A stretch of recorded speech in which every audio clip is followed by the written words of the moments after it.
Hi everyone, it's Gaylen. Today I'm here representing Unity Stamp Company, one of their design team members. Today I have a Dreamy card shading that I want to share with you. I'm using the Unity Stamp Company kit called Wildflower Corner and also the stamp kit called A Will Away. And I'm pairing those two to show you that you can just stamp on color cardstock in just regular black ink or any color ink that you like, any color cardstock.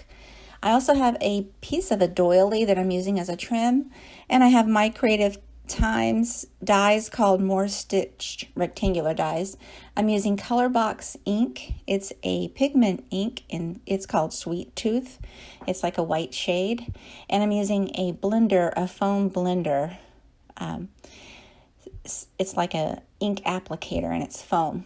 So for this, if you're using pigment ink, you want to use something that's disposable, like these foam pads. You can buy them in a set with several of them in it, because when it dries on the pad, it's going to be stiff, so you won't be able to use it again as foamy. It'll be more of a stiff texture and won't get the same look.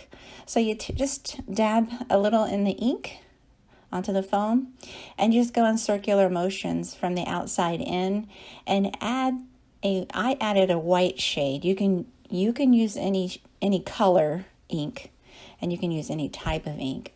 I wanted a white shading on this colored cardstock, and I think it provides a dreamy look, a very soft look to a card, especially if you don't want to add any extra coloring. In this case, I did not add any extra coloring to the stamping, to the florals, or anything else. So I just went around all of the edges and added that, and some of it looks more like a shading, a white shading around the background and the flowers.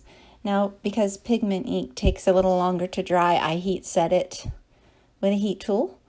I trimmed a little foam doily piece. I just had an extra doily laying around, and I cut it just to add a little card accent. It's not necessary. It's just something I like to do every now and then, especially if I have extra pieces of scraps. I'd like to reuse them. You can do this with pattern paper too. So I just added some flat double-sided tape behind the doily in the back and in the front just to fasten it a little.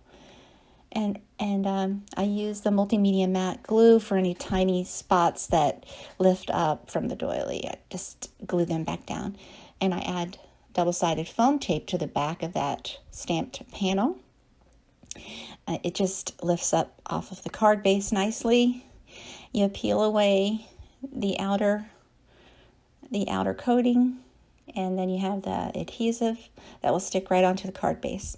And it's real easy. It's so simple and easy and quick to do. You can do multiple cards in no time. I just added a couple of adhesive pearls to that doily piece to finish. There you have it. I hope you like this technique and give it a try. Thanks so much for watching. Please take a moment to like and subscribe to my YouTube. Thanks a lot and have a great day.